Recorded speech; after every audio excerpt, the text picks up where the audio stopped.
बिस्मिल्लाहिर्रहमानिर्रहीम, अस्सलाम वालेकुम। बोलो फरीद रईस के साथ। और आज की सबसे बड़ी खबर, खैबर पख्तूनख्वा एक बार फिर दहशतगर्दी की लपेट में। और इस बार दहशतगर्दों ने निशाना बनाया पुलिस लाइंस को, जो कि पेशावर में और वहां की मस्जिद में यह खुदकुश हमला हुआ, जिसके नतीजे में दर्जनों अफराद इस वक्त शहीद हुए और सैकड़ों जख्मी हो गए हैं। बहुत सारे सवालात उठते हैं और सबसे बड़ी जो पूछने वाली बात कि वजूहात क्या है कि एक बार फिर पाकिस्तान में यह दहशतगर्दी का अफरियत सर उठा रहा है।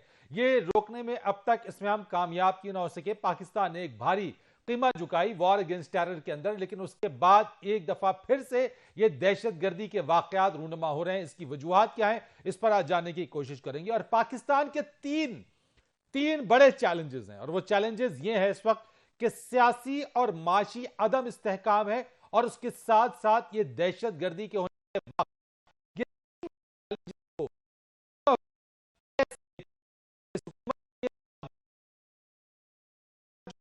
रहे हैं।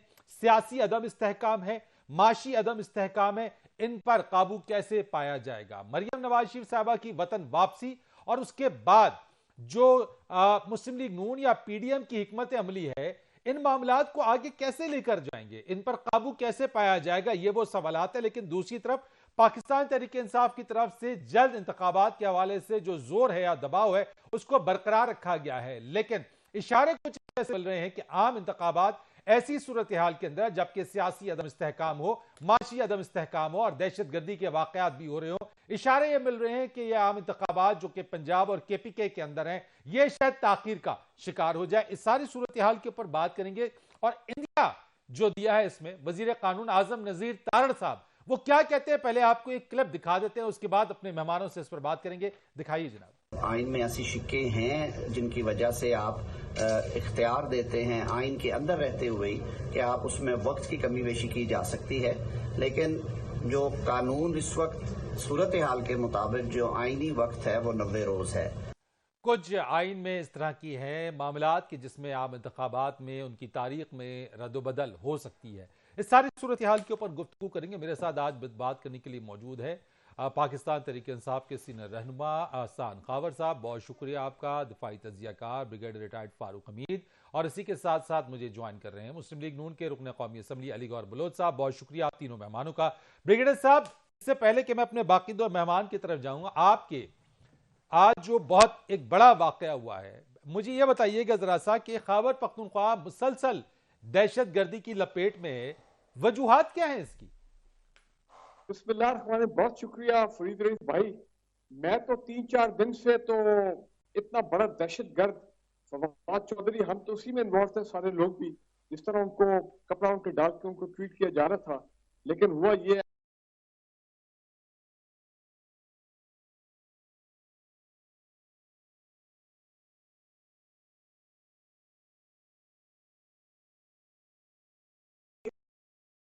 बलूचिस्तान में वो जो बलोच रेबल्स हैं वो भी वहां पे प्रॉब्लम क्रिएट कर रहे हैं, और यहाँ पे केपी के अंदर ये टीटीपी के दहशतगर्द जो हैं ये भी अफगानिस्तान से आके यहाँ पे टारगेट कर रहे हैं। और ज्यादा इनका टारगेट अभी तक जो है पुलिस के जो अपना थाने हैं, पुलिस पोस्ट हैं अराउंड पिशावर और केपी के एरिया में। लेकिन आज तो वो पिशावर में आए, जारी बात है।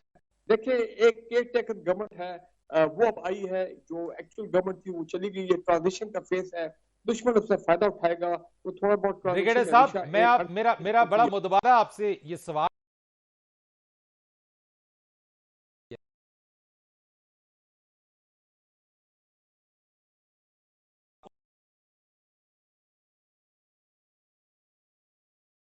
होते रहे, जबकि वहां पे केपीके में पीटीआई की गवर्नमेंट थी। मैं सवाल आपसे करूंगा कि उस गवर्नमेंट के रहते हुए उन्होंने वो इकदाम क्यों नहीं उठाए। हसान खान साहब मेरे साथ मौजूद है, मैं उनसे पॉलिसी स्टेटमेंट ले लूंगा। लेकिन आप मुझे बताइए कि उस वक्त से ये हमले हो रहे हैं, आज कोई नया तो नहीं हुआ, पहली बार तो नहीं हुआ ये हमला। नहीं, आपकी बात सही है। मैंने इसलिए कहा ये तो काफी कई महीनों से ये काम चल रहा है। लेकिन मेरी नजर में आता है, मैंने ट्वीट भी किया, वो ये है कि जब मुल्क के अंदर एक इंटरनल डिवीजन हो, सोशल डिसऑर्डर हो, अपना आपने भी कह दिया पॉलिटिकल इंस्टेबिलिटी, इकोनॉमिक इंस्टेबिलिटी, इस तरह के हालात हो, तो दुश्मन फायदा उठाता है। दुश्मन चाहे पाकिस्तान से बाहर बैठा हो या उनके जो प्रॉक्सीज है पाकिस्तान के अंदर बैठे हों, और फिर हमें इसको कोई शक हमें नहीं होना चाहिए कि international establishment via the IMF वो जो पाकिस्तान की बाजू मरोड़ रहा है और पाकिस्तान को मजबूर कर रहा है कि एंटी अवाम स्टेप्स लेने के, और जिससे फिर जो सोशल अनरेस्ट आप भी वीडियोस वो देख रहे हैं, मैं भी देख रहा हूं, तो फिर दुश्मन ने फायदा उठाना है। लेकिन मैं साथ ये भी कहूंगा, हमारा फोकस लगता है हमारी हुकूमत का फोकस या तो ये फवाद चौधरी वाले केस पे, लाल हवाली वाले केस पे, इमरान खान की सिक्योरिटी वाले केस पे, बाई फोकस हमारे तमाम रिसोर्सेज ये पॉलिटिकल स्टेबिलिटी, इकोनॉमिक स्टेबिलिटी, दहशतगर्दी को इनके खिलाफ होनी चाहिए। ठीक है, मैं ब्रिगेडियर साहब आपकी इस बात को लेकर हसन खावर साहब आपकी तरफ आऊंगा। जिस तरह से ब्रिगेडियर साहब ने तवज्जो दिलाई है, चले मौजूदा हुकूमत की अगर यहाँ पे तवज्जो इमरान खान की सिक्योरिटी, फवाद चौधरी की गिरफ्तारी और दीगर मामलात हैं, तो जिस वक्त KPK के अंदर पाकिस्तान तहरीक इंसाफ की हुकूमत थी उस वक्त भी दहशतगर्दी के वाकयात हो रहे थे। उस वक्त KPK में PTI की हुकूमत लाहौर में बैठ के असेंबलियां कब कैसे तहलील करनी है इस पर सोच विचार कर रहे थे। क्या नेशनल सिक्योरिटी पहले अहम है या फिर अपनी सियासत पहले अहम है? देखिए, मैं आपको पहले तो एक बात क्लियर कर दूं। सबसे पहले तो मैं जो हमारे लोग शहीद हुए हैं वहाँ पे उनके अहले खाना से ताज़ियत करना चाहता हूँ। जो लोग ज़ख्मी हैं, मेरी दुआ है कि अल्लाह उनको शिफा बख्शे और पाकिस्तान के लिए एक बहुत स्याह दिन है आज। दूसरी बात यह है कि मैं नहीं समझता कि ऐसे वाक़े के ऊपर हमें पॉलिटिकल ब्लेम गेम पे जाना चाहिए और हमें थोड़ा सा एक कदम पीछे हट के इसका एनालिसिस करना चाहिए। हमारे लिए कहना बड़ा आसान है कि आज वहाँ केयर टेकर गवर्नमेंट तो हो गया, लेकिन मैं ये बात नहीं करूँगा, ना मैं ये समझता हूँ। देखिए, बात यह है कि पाकिस्तान में इस वक्त जो है टेररिज्म का फितना सर उठा रहा है और इसके हल के लिए बिल्कुल हमें एक मल्टी प्रोंग सोल्यूशन चाहिए। हमें उसमें मिलिट्री सोल्यूशन भी चाहिए, हमें उसमें डायलॉग भी चाहिए, हमें अपनी फॉरेन पॉलिसी को भी रिविजिट करना है। लेकिन जो ब्रिगेडियर साहब ने बात की है वो अहम है और वो ये है कि क्या हमारे मुल्क की प्रायोरिटीज़ सही है या मिसप्लेस्ड है। क्या एक मुल्क जो इस वक्त दहशत गर्दी के फितने से नबर्द आजमा है, क्या वहाँ पे 150-200 पुलिस वाले को फवाद चौधरी के मुंह पे कपड़ा डालने के लिए मामूर करना चाहिए या बाकी जगह पे यूज करना चाहिए? ये मैं सिर्फ सवाल, मैं अगेन पॉलिटिकल ब्लेम गेम नहीं खेल रहा। बिल्कुल नहीं। और लेकिन ये बात साहब मैं समझता हूं कि ये वो वक्त है भी नहीं जिसमें खेला जाए। लेकिन मेरा फिर सवाल यहाँ पे यही उठता है कि आपकी उस वक्त हुकूमत थी KPK के अंदर और दहशतगर्दी के वाकयात हो रहे थे। आपकी हुकूमत क्या इस बात को इदराक नहीं कर रही थी कि ये वजूहात क्या, और बजाय इसके कि पॉलिटिकली मामलात को देखने के KPK के अंदर जो सिक्योरिटी का मामला है, आपकी हुकूमत, आपके वजीर आला, आपकी वहां की कैबिनेट इसको सॉर्ट आउट करके इसका रास्ता रोकते? नहीं, मैं आपको थोड़ा सा बता दूं। पाकिस्तान में देखिए, पाकिस्तान में हमारी जो लॉ एनफोर्समेंट एजेंसीज है ना, सूबाई पुलिस जो है, उसने कुछ पिछले 15-20 साल में इम्प्रूव तो किया है, लेकिन अनफॉर्चुनेटली हमारी जितनी भी सूबाई हुकूमतें हैं, और ये सिर्फ खैबर पख्तूनख्वा नहीं है, पंजाब का CTT ज़रा बेहतर है, लेकिन उसके बावजूद टेररिज्म के खिलाफ जो है हमारी वफाकी हुकूमत और हमारे जो अस्करी इदारे हैं वही इफेक्टिव रहे हैं। और सूबाई हुकूमतों में बदकिस्मती से वो कैपेसिटी नहीं आई कि वो उसको डील कर सके। करना बनता है, करना चाहिए, लेकिन ये एक लॉन्ग जर्नी है, इसमें टाइम लगेगा। गुज़िश्ता 10 सालों से आपके पास KPK में PTI की हुकूमत रही है। हसन साहब सुन लेना, देखें आप जरा, मैं आप ये इस प्रोग्राम पे के बात ही ना उस तरह का CTT कैसे चलता है, उसमें क्या चीजें हैं, वो एक डोमेन भी है, एक तरीका भी है। लेकिन मैं आपको सिर्फ ये कह रहा हूँ कि हम जो इस वक्त डिस्कशन कर रहे हैं ना, तो आप इसको ले रहे हैं एक लॉ एनफोर्समेंट इशू। ये लॉ एनफोर्समेंट का इशू है, ये काउंटर टेररिज्म का इशू उससे बहुत बड़ा होता है। इसमें जो आपका लॉ एंड ऑर्डर है वो एक चीज़ है, आपके इंटेल ऑपरेशन एक चीज़ है, डायलॉग, फॉरेन पॉलिसी का सही सिमत में जाना एक और चीज़ है।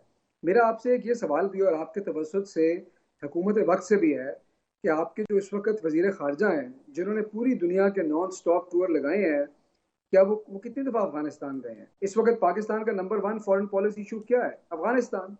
एक अफगानिस्तान था और एक आपकी इकोनॉमिक डिप्लोमेसी थी। उन दोनों के ऊपर कारकर्दगी देख लें। अफगानिस्तान जाने से तो वो घबरा रहे हैं, लेकिन ये मसला बहरहाल हल करना पड़ेगा। वज़ीर मुमलिकत बराए खारजा हिना रब्बानी खर साहबा खातून होते हुए अफगानिस्तान गई। हसन खावर साहब, मैं जरा इसी बात का जवाब दाद देता हूँ जी, ये देखे ना, दाद देता हूँ कि वो गई, लेकिन आप मुझे ये बताएं कि क्या वहां पे वो सीरियसनेस उनको मिली होगी? आपने जरा उनके देखे ना उस दौरे की कार्रवाई कि उनसे कौन मिला और किसने मिलने से इनकार किया। ये एक हाई प्रोफाइल इशू है, ये उनसे बात नहीं बननी, ये हुकूमत को समझना पड़ेगा। ये हुकूमत से ही बात कर लेते हैं ना। अली गौर बलोच साहब मेरे साथ मौजूद। अली गौर साहब, ये 3 बड़े चैलेंजेस हैं इस वक्त पाकिस्तान के। सियासी और माशी अदम इस्तेहकाम और दहशत गर्दी, किस तरीके से हुकूमत इसको ले रही है, कैसे मामलात हल होंगे? बिस्मिल्लाहिर्रहमानिर्रहीम। देखें, सूरत हाल ये है कि जिस तरह से कि अहसान खावर साहब ने पहले कहा कि जाहिर है आज हमारे लिए एक इंतहाई अफसोसनाक दिन है कि बेशुमार लोगों की शहादतें हुई हैं। और इससे पहले वो एक बच्चों का वाक़या हुआ है जिसमें कि वो डैम में डूब के जो है वो शहीद हुए हैं बच्चे। और कुछ जो है मतलब है कि उधर भी मतलब है रेस्क्यू का काम जारी है। तो बहरहाल ये मतलब है कि ये हमारी पूरी कौम के लिए मैं समझता हूँ कि इस बात में तो कोई शक व शुबे वाली बात नहीं है कि सियासी इख्तलाफात से हट के भी पूरी कौम इस बात पे मुत्तहिद है कि हमारे मुल्क में दहशत गर्दी नहीं होनी चाहिए। दहशत गर्दों के ख़िलाफ़ हमारी पूरी कौम ही शीशा पिलाई हुई दीवार है। और बहसीत कौम, बहसीत कौमी इदारों के हमने बहुत बड़ी कीमत अदा की है इस चीज़ की। लेकिन ये बड़ा चैलेंज नहीं हो गया आपके लिए? और ये बहुत बड़ा दहशतगर्दी दोबारा से हो रही है, यकीनी तौर, माशी चैलेंज आपके सामने है, सियासी अदब इस्तेहकाम आपके सामने, तो ये तो 3 डायमेंशनल आपके पास चैलेंज आपके यकीनी तौर पर चैलेंज है। ये आज भी चैलेंज है। ये चैलेंज उस वक्त भी था जब 2013 में हमारी हुकूमत आई थी। तो उस वक्त भी आपको पता है कि हमारे मुल्क का कोई गली कोई कूचा ऐसा नहीं था जहाँ पर के दहशत गर्दी के वाक़यात नहीं हो रहे थे, धमाके नहीं हो रहे थे। फिर उसके बाद मियां नवाज शरीफ साहब के ज़ेरे क़यादत जो है ज़रब अज़्ब हुई और अल्लाह ताला ने करम किया और कराची की रौनकें बहाल हुई। और तकरीबन मैं समझता हूँ कि 95% जो है वो दहशत गर्दी के वाक़यात रुक गए, थम गए। लेकिन ब्लेम गेम हरगिज़ नहीं है। मैं जिस तरह से अहसान खावर साहब ने कुछ पॉइंट्स की निशानदेही की है, कुछ चीज़ों के ऊपर उन्होंने जो है वो नुक्ता उठाया है, तो मैं भी उनकी खिदमत में अर्ज़ करूँगा कि पिछले दिनों जब इनकी हुकूमत KPK में थी और 4 साल से थी, और इमरान खान तो खुद आजकल भी, वो अभी भी कुछ दिन पहले उन्होंने कहा कि मुझ पर ये इल्ज़ाम लगाया जाता है कि मैं तालिबान का सपोर्टर हूँ।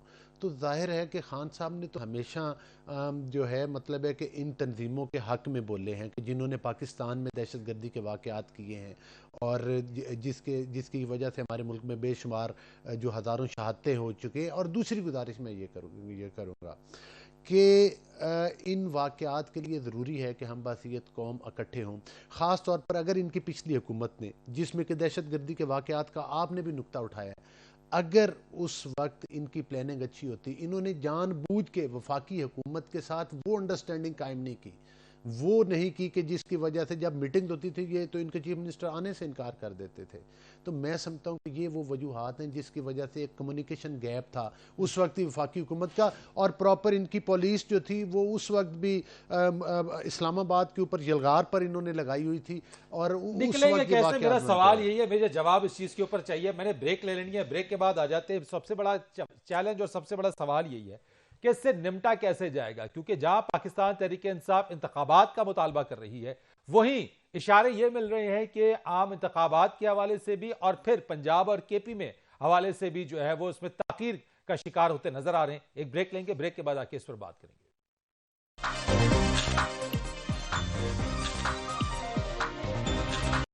एक बार फिर आपको प्रोग्राम में खुश आमदीद कहते हैं। जहां पे KPK के अंदर दहशत गर्दी के वाक़यात, उसके ऊपर PTI का आम इंतखाबात और खास तौर के ऊपर पंजाब और KPK में इंतखाबात के हवाले से अब भी दबाव बरकरार है। गवर्नर खैबर पख्तूनख्वा हाजी गुलाम अली इस हवाले से क्या कहते हैं, जरा इसको आपको दिखाते हैं और उसके बाद बात करते हैं। दिखाई जनाब।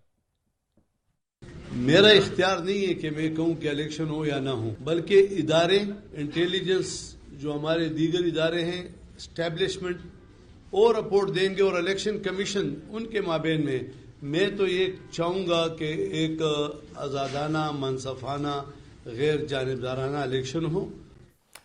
जी, यावर बुखारी साहब आपको खुश आमदीद कहते हैं प्रोग्राम के अंदर। ये बताइएगा कि जहां आपने लाहौर हाई कोर्ट के अंदर पंजाब के अंदर दरखास्त और रिट जमा कराई है, वहीं पे आपका इरादा अब KPK के अंदर भी है। 90 रोज में आपका मुतालबा है होने चाहिए इंतखाब, लेकिन गवर्नर KPK ये कहते हैं कि सिर्फ वही नहीं बल्कि इलेक्शन कमीशन, जो असास इदारे हैं, स्टैब्लिशमेंट है, उन सब के मिल के ताउन से और फिर इलेक्शन कमीशन जो है वो फैसला करेगा इस चीज में। तो आप कैसे मुमकिन हो सकेगा कि आपका जो मुतालबा है कि जनाब पंजाब में और KP में इंतखाबात हो जाए, जबकि सिक्योरिटी के मामलात आपके सामने? बिस्मिल्लाहिर्रहमानिर्रहीम, अल्लाहुम्मा सल्ली अला मुहम्मद व आले मुहम्मद वाजिल फरजहुम। देखिए, इनकी नीयत बद है, गवर्नर कुछ कहे, प्राइम मिनिस्टर कुछ कहे, चाहे इनका इंटीरियर मिनिस्टर कहे, चाहे कोई भी कहे, इनकी नीयत में बदनीयती है। ये वो बदनीयती है कि ये इनको पता है कि इलेक्शन आज हुआ तो होगा क्या इनके साथ। मैं आपको बता रहा हूँ, ये जो धमाके हैं, जो कुछ भी है, मैं आपको अल्लाह को हाजिर नाजिर जान कहता हूँ, हम लोग को हमने ये बातें बताई हैं कि ये लोग 2 धमाके करेंगे, 3 MPs को खुदा ना खास्ता मरवा भी देंगे, इलेक्शन ये नहीं करवाएंगे। यावर साहब कैसी बात कर रहे हैं, यानी हुकूमत धमाके कराएगी, कैसी बात कर रहे हैं यावर साहब? यार मैं बिल्कुल वो बात कर रहा हूँ जो मेरे दिल की बात है। नहीं, दिल की बातों से काम नहीं चलता ना। आपके पास कोई सबूत है? कोई सबूत है? ये एक हादसा हो सकता है, लेकिन नहीं यावर साहब, आपने बहुत बड़ी बात कर दी है। आपके पास सबूत है कोई? आपके पास कोई सबूत है? नहीं, देखिए सबूत की बात नहीं है। हम लोगों ने ये सारी बातें की हैं कि ये लोग इलेक्शन ना करवाने के लिए ना मेरा सवाल ये, अब आपने मुझे यहाँ पे जो बात कह दी है, मैं यहाँ से आगे नहीं बढ़ूंगा। आपने कहा जनाब, आपने इल्जाम आयद किया कि हुकूमत के ऊपर ये धमाके कराएं। आपके पास कोई सबूत है तो मुझे बता दीजिए। आपने मेरी बात नहीं सुनी सही, आपने मेरी बात सही नहीं सुनी। जी बताइए। मैंने कहा ये इलेक्शन ना करवाने के लिए हर हद से आगे जाएंगे। इलेक्शन के लिए ये लॉ एंड ऑर्डर सिचुएशन बना के गवर्नर इल्जाम तो आप वही लगा रहे हैं ना, कर सकते हैं। इल्जाम तो लगा रहे हैं, कुछ भी कर सकते हैं, सबूत है। मैं कह रहा हूं कि इन लोगों से किसी चीज की तवक्को है। सबूत है आपके पास? सबूत है? नहीं है, इंशाअल्लाह ताला सबूत भी वक्त के साथ आ जाएगा। सर ले जाए, सबूत है, अदालत चले जाए, आप अदालत चले जाए। सबूत होता बिल्कुल अदालत लेके जाते, लेकिन मैंने आपको जो बात कही है, ये लोग हर हद क्रॉस कर सकते हैं। जब सबूत नहीं है तो हवाई बात करने का तो कोई फायदा नहीं है। हवा में बात करने का तो कोई फायदा नहीं है फिर। नहीं, मैं आपको हवा में बात मैं नहीं कर रहा हूं। इन लोगों की जो नीयत है वो बद है। ये हादसा हो सकता है, ये दहशतगर्दी हो सकती है, लेकिन ये हर वो चीज कर रहे हैं जो पॉइंट करता है ये इलेक्शन नहीं करवाना चाहते, ये हर हद क्रॉस करेंगे। अच्छा, मुझे एक सवाल का जवाब दे दें। मैं अली गौहर बलोच साहब के साथ आ जाऊंगा, आपकी इस बात का जवाब ले लेता हूं। मुझे एक बात का जवाब दे दें, ऐसे हालात में जबकि खैबर पख्तूनख्वा में थ्रेट है, दहशतगर्दी के वाकयात हो रहे हैं, सियासी अदब इस्तेहकाम है, मुल्क माशी अदब इस्तेहकाम का शिकार है इस वक्त, ऐसी सूरत हाल में इलेक्शन हो जाते हैं, तो आपके पास कोई फार्मूला है? जल्द इंतखाबात क्या ये मसाइल को हल कर देंगे? आप सब हम मसला हल कर देंगे? देखें, फॉर्मूला बिल्कुल हमारी टीम ने देखे। पिछली दफा हम लोग जब आए तो हमें जो बताया गया वो सिचुएशन नहीं थी। खजाने में सिर्फ 7 से 8 अरब डॉलर पड़ा हुआ था, वो तो आपकी किस्तें पूरा करने के लिए नहीं था। लेकिन छोड़ दे जो पीछे गुजर गया, हम लोगों के पास बिल्कुल फॉर्मूला है। हमें पता है कि हमने किस सेक्टर को हमने मोटिवेट करना है, किस सेक्टर से हमें डॉलर्स आ सकते हैं, और कौन से वो लोग हैं कि जिनको हम लोगों ने मोटिवेट किया। सर आपके पास उस वक्त भी फॉर्मूला ये था कि असद उमर साहब आपके वजीर खजाना होंगे, वो आएंगे, इकोनॉमी को ठीक कर देंगे। की बातें हैं कि हमें जो बताया गया था वो नहीं था। किसने बताया था? अभी हम जो कर रहे हैं, किसने बताया था? जो आज सिचुएशन है ये पाकिस्तान पे कभी नहीं आई। देखिए, आप लोग सारे बैठे हुए हैं, 10 रुपए पेट्रोल बढ़ा था, इन सब ने नारे लगाए कि महंगाई होगी और जुल्म हो गया। कल 35 रुपए पेट्रोल बढ़ा है। किसी को खुदा ने इतनी इखलाकी जुर्रत नहीं दी, इतना अदल नहीं दिया कि बोले 35 रुपए कैसे बढ़ गए। अभी तो फरवरी में जो होना है वो बात की बात है। लेकिन आप मुझे बताएं कि मीडिया के ऊपर उस वक्त जैसे शोर होता था, आज हो रहा है। यावर बुखारी साहब, मैं इस बात को जरा आगे डिस्कस करना चाहता था, लेकिन चूंकि आपने अब बात छेड़ दिया है। आपकी जब हुकूमत थी, इमरान खान साहब वजीर आजम थे, जब कीमतों में इजाफा होता था, जब पेट्रोल की कीमतें बढ़ती थी, उस वक्त पाकिस्तान दुनिया का सस्ता तरीन मुल्क था। इमरान खान साहब बतौर वजीर आजम क्या कहते थे, मैं आपको ये दिखा देता हूं, फिर मैं अली गौहर बलोच साहब की दिखाइए। नहीं सर, देखना नहीं, अब मैं दिखाता हूं आपको, मैंने आगे चल के दिखाना था। प्ले करें प्रोड्यूसर साहब, पहले ये शॉर्ट प्ले करें, फिर बात होगी। प्ले करें जनाब। दुनिया में जितने भी मुल्क हैं, आज इसकी पूरी लिस्ट मेरे पास है। इसमें आप यकीन करें कि आज जो सबसे सस्ता मुल्क दुनिया में, वो कौन सा मुल्क है? वो आपका पाकिस्तान है। इस वक्त हमारा मुल्क दुनिया में सबसे सस्ता है रहने के लिए। हमारे से ऊपर है अफगानिस्तान, फिर हिंदुस्तान, फिर सीरिया, फिर टूनीजिया, उज़्बेकिस्तान, वेनेजुएला। यानी हम इन सारे मुल्कों में से, ये पूरी मेरी लिस्ट है, इनमें से आज भी पाकिस्तान सबसे सस्ता। जी सुन लिया अली गौहर बलोच साहब, ये तो चूंकि यावर साहब ने तस्करा छेड़ दिया, मैंने दिखा दिया है, लेकिन ये तो कह रहे हैं कि आप बदनीयत हैं, आप इंतखाब नहीं कराना चाहते, लॉ एंड ऑर्डर की सिचुएशन हर हद से आप गुजर जाएंगे, इसलिए आप चाहते ही नहीं कि मुल्क में इंतखाब हो। देखें, सबसे पहले तो मैं यावर साहब ने तो खैर जो बात की है वो मतलब है कि जो उन्होंने अल्फाज अदा किए हैं, ज़ाहिर है यावर साहब मेरे लिए तो इंतहाई काबिल एहतराम है, मेरे भाई हैं, मोहतरम हैं, लेकिन ये जिसके पैरोकार हैं, जब वो कहता है कि अगर मैं इक़्तिदार में ना हूँ तो पाकिस्तान पर एटम बम गिरा दिया जाए, उसके बाद यावर साहब से तो फिर इस किस्म की ही गुफ्तगू की तवक्को की जा सकती है जो वो कर रहे हैं। वो अपनी सही गुफ्तगू कर रहे हैं अपने अंदाज में। उनका मौक़िफ़ यही है कि अगर इस मुल्क के ऊपर वो आरटीएस सिस्टम बंद करके अगर इनको पाकिस्तान का मैंडेट चुरा कर और पाकिस्तान का ख़जाना लूटने के लिए इनको इसके मुल्क के ऊपर मुसल्लत कर दिया जाए तो फिर ठीक है। अगर मुसल्लत ना किया जाए तो फिर ये कहते हैं हम सूबाई असम्बलियाँ भी तोड़ देंगे, हम मुल्क में सियासी इंतशार फैलाएँगे, मुल्क को एटम बम गिरा के जो है तबाह कर दें। इनसे पूछें कि जो 4 दिन पहले इनकी गवर्नमेंट थी, पहली बात तो ये है कि आज जो शातें हुई उन शातों का ये नई बात नहीं है। अगर आप अफसोस नहीं कर सकते यावर साहब तो कह के ना लगाएं, तमस्खर ना उड़ाएं, तमस्खराना बातें ना करें। जिस वक्त इलेक्शन ना वही मैं कह रहा हूँ, जिस वक्त इनसे कोई ये नई बात, आप पता है कि जिस वक्त हमारे कोर कमांडर शहीद हुए और हेलीकॉप्टर हादसे में, उस वक्त भी इन्होंने सोशल मीडिया पर और टीवी पर आकर इनकी पूरे जो वो क्या कहते हैं जो पैरोकार हैं उन्होंने किस किस्म की बेहुदा गुफ्तगू की थी, जिनसे कि उन शहीदों के भी वर्सा के मैं समझता हूँ कि दिल आज़ारी। आज कितने पुलिस ऑफिसर शहीद हो गए, कितने शहरी शहीद हो गए, और ये इधर ब्लेम गेम कर रहे हैं वो भी इस किस्म के कि जिससे उनकी दिल आज़ारी हो कि ये धमाके किसी सियासी मकसद को, टारगेट को अचीव करने के लिए हम करवा रहे हैं, या नून लीग करवा रही है, या हमारी हुकूमत करवा रही है। मैं तो इसके ऊपर इनको यही कह सकता हूँ कि अल्लाह ताला इनको हदायत दे और इनको कुछ शर्म आए कि ये किस किस्म की गुफ्तगू, कम अज़ कम उन वर्सा की हमारे ऊपर जो मर्जी इल्ज़ाम लगाएं, लेकिन उन शहीदों के वर्सा का मजाक ना उड़ाएं, उनकी दिलदारी ना करें जिनके साथ आज पाकिस्तान। वो तो कह रहे हैं इलेक्शन करवा दें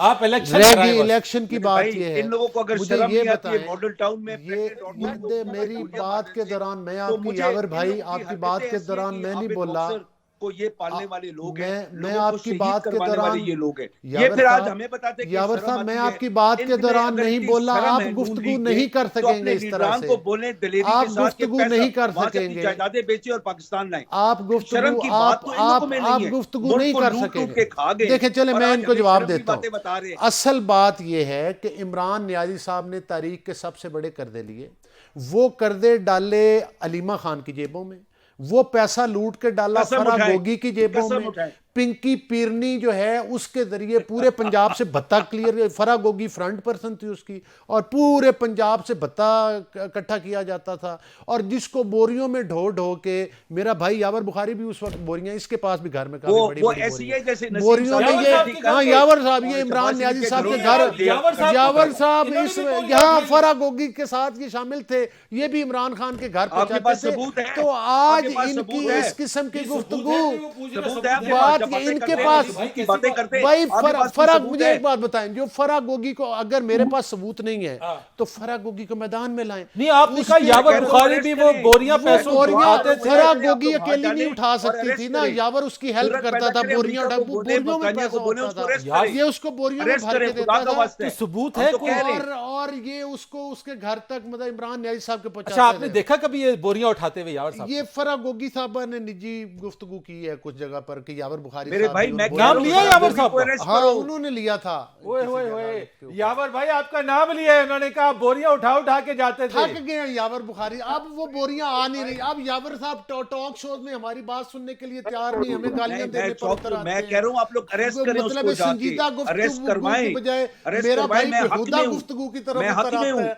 आप लोगों ने अलीमा खान को अरेस्ट करना है, आप लोग एक नहीं 100 दफा करें, लेकिन यार 2 नंबरी के ऊपर खत्म है, खुदा की कसम यावर भाई अरेस्ट करें क्योंकि आपके इदारे तबाह हो चुके हैं, जिस किस्म का आप लोगों ने फवाद चौधरी के साथ ये शोबदाबाजी की है, मतलब शर्म आने की कोई, यार वो कह रहे हैं आप गिरफ्तार करें, अली भाई वो कह रहे हैं आप गिरफ्तार करें इनको, सबसे बड़ी इनको अरेस्ट कर लें, उसको मुंह के ऊपर कपड़े डाल के फराह गोगी के ऊपर एंटी करप्शन में मुकदमात हुए, परवेज लाई के जरिए वो इन्होंने खत्म करवाए और उसको मुल्क से भगाया। अगर वो उसने चोरी नहीं की तो उसको ये मुल्क में क्यों नहीं लेकर आते, उसको अदालतों के सामने क्यों पेश नहीं? वो कह रहे हैं आप लेकर, जिस दिन वो इधर आ गई उसकी तलाशी ली गई, उसकी जेबों से इमरान नियाज़ी और पिंकी पीरनी को दिया हुआ वो पैसा जो है जादू टोने का वो सारा सामने आ जाएगा। और इनको ये भी डर है कि वो इमरान नियाजी और जो बुशरा बीबी उसके खिलाफ वादा माफगोआ बनेगी, ये भी इनको डर है, इस वजह से इन्होंने भगाया उसको। और मुझे ये बताएं, एक तो आप मानते हैं, ये यावत साहब भी मानेंगे कि मुझे बात बता दें, तारीख के सबसे बड़े कर्जे इन्होंने लिए, ये तो इससे तो ये नहीं मुकर सकते ना, कर्जे हमने भी लिए। हमने सी पैक बनाया, हमने दहशतगर्दी ज़रबे अज़्ब की दहशतगर्दी का खात्मा किया, हमने लोड शेडिंग का खात्मा किया। मुझे ये बताएं, इन्होंने को नाई का खोखा खोला है तो बताएं वो इतने अरबों रुपए गए किधर जो इन्होंने पाकिस्तान की तारीख के, वो फराग गोगी की जेब में गए, अलीमा खान की जेब में गए, या यावर बुखारी साहब, ये बड़ी बातें हैं। ये सर बंद कराएंगे तो मैं बात करूंगा। सर जो भाई बंद तो आप नहीं होते थे, अब मेरे बोलने पे आपको बड़ी तकलीफ है। जब मैंने कहा था कि मैं बात कर रहा हूं और मुझे करने दे, उस वक्त मेरे भाई की जुबान बंद नहीं हो रही थी। चले यावत साहब, मुझे बताएं, असल मसला इस वक्त इंतखाबात है या इस वक्त जो चैलेंजेस है उससे निबर्दाश्त? कर्जे इमरान खान ने लिए, इनके वक्तों में $4.5 अरब साल का वापस होता था, हमारे वक्त में $10.5 अरब साल का वापस होता था। कर्जे लिए, मुल्क को डिफॉल्ट नहीं होने दिया। मेरा भाई जो सफेद झूठ बोल रहे हैं ना ऊंची आवाज में, इसको ये नहीं पता है, अगर एक ही चीज का इल्म नहीं है तो $30 अरब का एक्सपोर्ट हुआ है पाकिस्तान की तारीख में सबसे बड़ा। $32 अरब फॉरेन रेमिटेंसेज आई हैं तारीख में सबसे बड़ी। यावर बुखारी साहब, thank you so much. Ali Gaur Baloch साहब, आपका बहुत शुक्रिया। एक ब्रेक लेते हैं, ब्रेक के बाद आके बात करेंगे फवाद चौधरी की गिरफ्तारी के हवाले से। एक ब्रेक के बाद एक बार फिर आपको प्रोग्राम में खुशामदीद कहते हैं। और पाकिस्तान तहरीक इंसाफ के सीनियर रहनुमा फवाद चौधरी को जुडिशल रिमांड पर जेल भेज दिया गया है, और जो इल्ज़ाम उनके ऊपर है, इदारों पर उकसाने का इल्ज़ाम है। इस हवाले से उनकी अहलिया अहबाब फवाद चौधरी उनके साथ साथ और काफ़ी ज़्यादा इस मामले के ऊपर उनके बिल्कुल साथ साथ हैं। सारी सूरत हाल के ऊपर उनसे गुफ्तगू करेंगे, उनसे ज़रा जानने की कोशिश करेंगे इस वक्त कि क्या मामलात है, मिलने दिया जाता है, चैलेंजेस इस वक्त क्या दरपेश है, और इन तमाम चीज़ों के ऊपर गुफ्तगू के लिए हिबा फवाद चौधरी हमारे साथ मौजूद है। बहुत शुक्रिया आपका हिबा साहबा कि आप हमारे साथ हैं। सबसे पहले तो ये बताइएगा कि फवाद चौधरी साहब का मोराल कैसा है, ये हम जानना चाहते हैं। आप उनसे मुलाकात कर रही हैं, क्या कहते हैं वो और क्या बता रहे हैं अपनी इस हिरासत के दौरान, क्या कुछ हो रहा है उनके साथ? आज बिस्मिल्लाहिर्रहमानिर्रहीम, thank you for taking me on the show. सबसे पहली बात ये है कि आज जी उनको, जैसे कि आपने देखा कि 8 बजे से बुकला और हम सब वहाँ पे मौजूद थे, और उनको लगभग कोई 3 से 4 बजे के दौरान पेश किया गया। आज आपने देखा हथकड़ी लगी हुई थी और रिमांड फिर मांगा गया, और उसके बाद आपने देखा कि रिमांड मुस्तरद हुआ और उनको जुडिशल कर दिया गया। बात यह है कि अगर आप स्पिरिट की बात करें तो आज उनका ही मैं मौकफ आपको बताऊंगी। उन्होंने यही कहा है कि मैं इमरान खान साहब के साथ खड़ा हूँ। जाहिर है पार्टी के वाइस प्रेसिडेंट है, ओहदा रखते हैं, पार्टी की जो भी पॉलिसी है उसके तहत आपको चलना पड़ता है, चाहे वो पर्सनली उसको इत्तफाक करें या ना करें, लेकिन स्पिरिट्स आर हाई अल्हम्दुलिल्लाह। और आज हमने एक कामयाबी की सीढ़ी चढ़ी है, और अभी इंशाल्लाह आगे हम पूरा तब तक लड़ेंगे जब तक केस हम इसको डिसमिस। अच्छा, ये बार बार उनका रिमांड, फिजिकल रिमांड लेने की क्यों कोशिश की जा रही है, क्या वजह है इसके पीछे?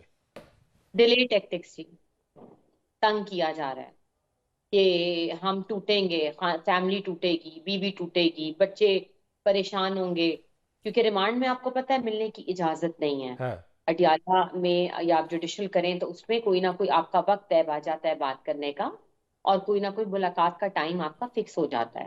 तो ये सिर्फ हमें तोड़ने के, साइकोलॉजिकली प्रेशर करने के, या इनको मेंटली इतना थका दो कि लड़ने के काबिल भी ना रहे। लेकिन तो कोई नहीं, क्यों? यानी मेरा सवाल यह है कि आपको तोड़ने की कोशिश क्यों की जा रही है? फवाद चौधरी साहब पे कोई दबाव है? शायद जो गवर्नमेंट है वो बहुत ज्यादा इनसिक्योर है। क्योंकि देखें, मैं पार्टी के मौकफ को मैं नहीं होल्ड करूंगी किसी भी उसको, क्योंकि मैं पार्टी का हिस्सा नहीं। लेकिन मैं आपको as a viewer, as a citizen, आप कह लें, जो मैं पूरी सियासत पे अगर मैं नजर रखती हूँ, तो सिर्फ ये पीडीएम वालों को खतरा ये कि इलेक्शन ना हो और ये मुलतवी हो, और इमरान खान साहब या पीटीआई जो है वो 2/3 से असेंबलियां में आ जाएगी, और इनको तो कोई मेरे ख्याल से गली का काउंसलर भी मुंतखब नहीं करेगा। इसीलिए इन्होंने मैदान में मरियम नवाज साहिबा को उतारा है as a chief organiser of the party. लेकिन वो भी आपने देखा उनका जैसा इस्तकबाल हुआ, जबरदस्ती की शोहरत ली गई, जबरदस्ती का एक उसको इवेंट बनाने की कोशिश की गई, लेकिन वो इवेंट जो है वो नाकाम हो गया। अच्छा, इमरान खान साहब से भी आपकी मुलाकात हुई, पार्टी चेयरमैन इमरान खान साहब, उनसे मुलाकात कैसी रही? क्या वो कहते हैं, उनका स्टांस क्या है? क्योंकि उन्होंने अब तो उनकी निगाहें अदलिया पर मरकूज हैं, उन्होंने खत भी लिखा है और इस मामले के अंदर अदलिया से दरख्वास्त भी की है कि इस मामले को देखा जाए। देखिए, हम अदलिया के बहुत मशकूर हैं कि उन्होंने आज रिलीफ दिया है। अब जाहिर है हमें अदालतों से रुजू करते हैं और मुझे पूरी उम्मीद है कि हमारी जो अदालतें हैं वो इंसाफ करेंगी और इंसाफ होगा और इंशाल्लाह इंसाफ आगे भी हमें मिलेगा। खान साहब की बात है, खान साहब से मेरी कल मुलाकात हुई है। खान साहब ने बहुत इज्जत बख्शी है, मुझे अपने साथ बिठाया और वहां पे बिल्कुल महसूस नहीं होने दिया जैसे फवाद उस पार्टी का हिस्सा नहीं है। पूरी कोर कमेटी थी वहां पे पीटीआई की, पूरे सूबों, और बहुत इज्जत के साथ फवाद के साथ यकजहती दिखाई है पूरी पार्टी ने। और आज आपने देखा कि माशाल्लाह से जो कोर्ट में जमे गफीर था, जो लोग जिस तरह पहुंचे हुए थे, स्पेशली औरतें मेरे साथ जो खड़ी हुई थी, मैं तो उन औरतों को, खवातीन को सलूट करती हूँ जो घरों से निकली हैं मेरे साथ और उन्होंने मुझे सहारा दिया कि हम इस जद्दोजहद का हिस्सा बनेंगे आपके साथ। अच्छा, बस अब मैं आपसे एक दो बातें पूछना चाहता हूँ। इस सारे उनके जुडिशल या फिर उनका जो फिजिकल जो कस्टडी ली जाती रही है अब तक किसी किस्म का कोई तशद्दुद के हवाले से फवाद साहब ने रिपोर्ट किया कि उनके ऊपर कोई तशद्दुद किया गया हो? उनके मोबाइल्स, उनके डिवाइसेस के हवाले से भी कहा जा रहा था कि उसकी बरामदगी, और फिर ये कि क्या इस सारी पूरी इस एपिसोड के अंदर फवाद साहब पे क्या इस तरह का कोई दबाव डाला जा रहा है कि वो पार्टी क्विट कर दें, कहीं और चले जाएं, अपने आप को साइड कर लें पीटीआई से? देखें, इतना तो टाइम नहीं मिला हमें गुफ्तगू करने का फवाद साहब से, क्योंकि 5 मिनट का टाइम था कि जज साहब ने कहा आप यहीं मिल लें। उस 5 मिनट में तो आपको पता है बस हम लम्हात ही गिन रहे थे कि उनका हालचाल पूछ लें, खैर आफियत से हैं। लेकिन टॉर्चर, आप सिर्फ टॉर्चर इसको ना कहें कि मारना पीटना ही टॉर्चर होता है। टॉर्चर कड़ी लगाना में भी आता है कि अगर एक आपके पॉलिटिशियन हैं, सीनियर रहनुमा हैं एक बिगेस्ट पार्टी के, तो सुप्रीम कोर्ट के लॉयर हैं और फॉर्मर फेडरल मिनिस्टर हैं जी। जी, तो आप ये देखिए कि जिस तरीके से उनको लाया जाता है तो ये भी एक ह्यूमिलेशन के जुमरे में ही आता है, ये भी एक मेंटल टॉर्चर ही। और बस उन्होंने इतना कहा कि जी इन्होंने मुझे सिर्फ 2.5 घंटे सोने दिया है, 6 दिन से वो उनके पास है। तो कुछ और उनसे चादर जो कुछ और बताया कि ये जी अगवाकारों की तरह चादर जो मुंह पे डाल के लाते हैं जैसे कोई दहशतगर्द। देखें, मैं अभी भी किसी पार्टी को ब्लेम नहीं करती, लेकिन खान साहब के दौर में जब खान साहब वजीर आजम थे इस मुल्क के, कलभूषण को कितनी इज्जत दी गई, क्या उसको भी हमने हथकड़ी इसी तरीके से लगाई थी?